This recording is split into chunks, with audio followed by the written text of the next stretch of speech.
I don't know if we really need another hero shooter. These games often come with lots of baggage, levers, cheesing, lack of teamwork, and high skill barriers. Concord claims it can solve these problems, but I don't even know if these are solvable to begin with, or maybe they're part of this genre's DNA. So let's dive in and see if Concord can rewrite the hero shooter playbook. Now, before I get into it, I want to mention that it wouldn't be fair to get into the specifics about each character and their abilities.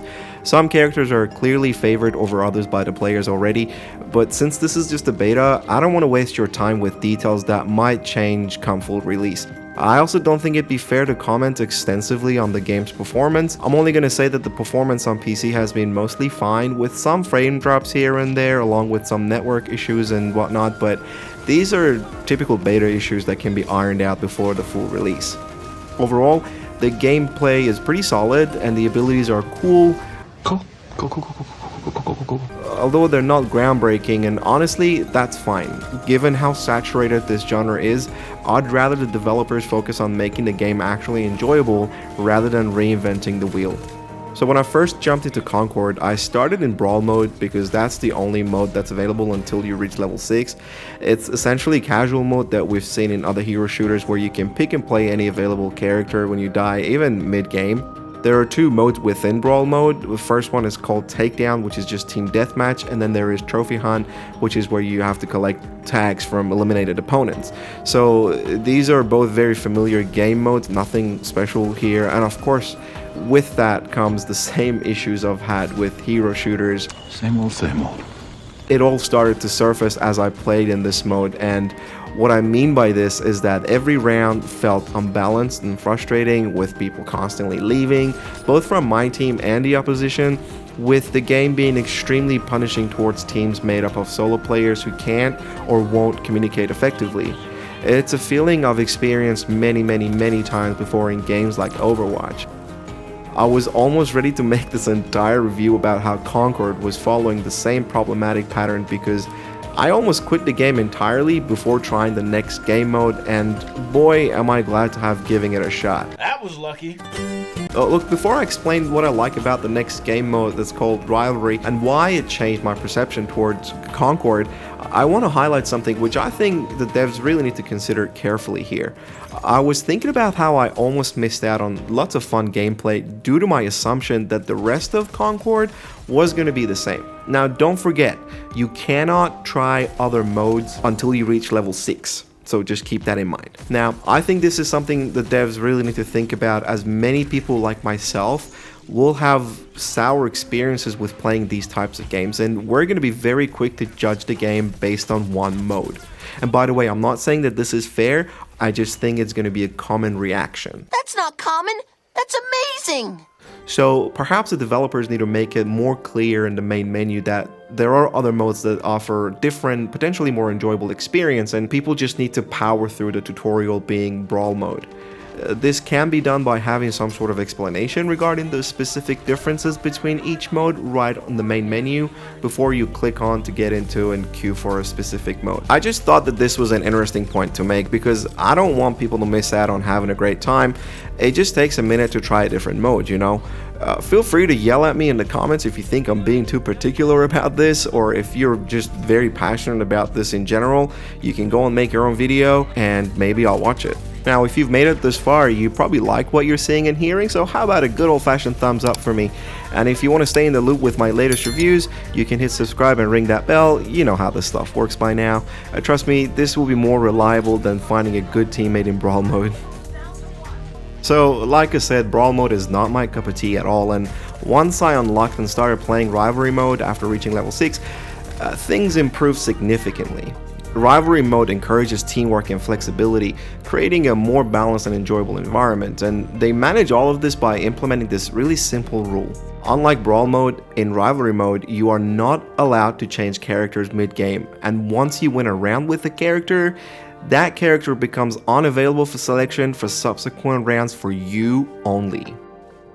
This simple rule encourages players to work together and use a variety of strategies rather than relying on a single overpowered character or a single character they've mastered by playing it for, I don't know, 10,000 hours or something. It helps keep every match interesting and every round fresh. Rivalry mode includes 2 sub-modes. You got Cargo Run, this is where you pick up cargo and defend it, and you got Clash Point, this is where you capture and hold zones against the opposing team. Look, I get that this is not going to be everyone's cup of tea, because I know some people like practicing specific characters to master playing them, in which case Brawl Mode should be their choice, because I get it. You've spent lots of time, effort, and energy to really master a specific hero, and you want to be able to put your skills to work. That's completely fine. But I just honestly feel like having variety is healthy, and the rules of Rivalry Mode foster a fairer and more cooperative gameplay experience. I did find myself enjoying the game a lot more, often repeating the old gamer saying, just one more match. Just one more bite. Alright, next let's talk about Concord's price tag. So at $40, it stands out in a market that's dominated by free-to-play hero shooters and raises some really important concerns. This genre is known for high skill barriers and potentially frustrating experiences, especially for casual players. So for me personally, as someone who's in their mid-30s with a full-time job, I play games to unwind. I can't train for hours to compete with a teenager who's had all summer to practice. So spending $40 only to face repeated defeats by someone who's a master at the game is going to be very discouraging. In free-to-play games like Overwatch, losing isn't going to be a big deal because I haven't invested any money up front. But with Concord, the financial commitment is going to raise the expectations as well.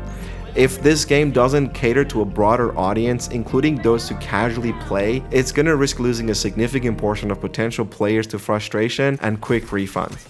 And don't get me wrong, I'm not asking for the game to just hand me win after win. I just want to feel like my time is respected as a player. Respect, man, respect. And this brings me to another critical point, which is respecting player time. I recently talked about this in my review of Once Human. This is a free-to-play survival game that I honestly feel like respects my time as a player. I'm not going to get into it too much. It's a different video, and if you want to watch that one, I'm going to put a link to it down in the description right under the like button. But look, despite its flaws, Once Human has design choices that show the developers actually care about the player's experience. Concord needs to do the same. Again, I'm not asking for easy wins, but I do want to feel like my time is well spent. Games should be enjoyable and relaxing, especially for those of us who game to unwind after a long day. If Concord can balance challenging gameplay with a sense of accomplishment, it might just find its niche. Now look, the other thing I want to bring up is a point about the target audience of this game. I'll be honest, I'm not entirely sure who the target audience is for this game. It does have that $40 price tag, so let's just get into it, okay? Full-time professionals are the primary spenders in the gaming industry, and this is predominantly males between the ages of 24 to about 45 to 46 years old. So I'm right in the middle of this demographic.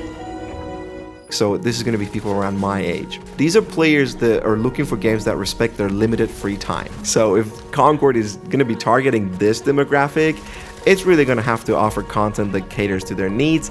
Otherwise, the $40 price tag is going to drive us away. On the other hand, if Concord is going to aim to attract younger players that have more time but less disposable income, it might struggle to compete with more established free-to-play titles. These games already dominate the market and offer similar experiences without an upfront cost. Concord is gonna really have to justify its price with exceptional gameplay mechanics and accessibility to stand out.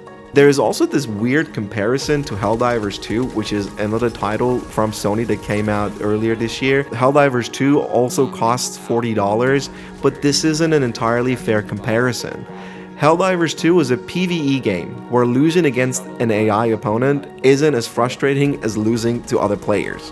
You can adjust the difficulty in Helldivers 2 to match your desired experience, something that's not possible in a PvP game like Concord. Furthermore, Helldivers 2 already had an existing player base from its previous title, whereas Concord is a brand new IP.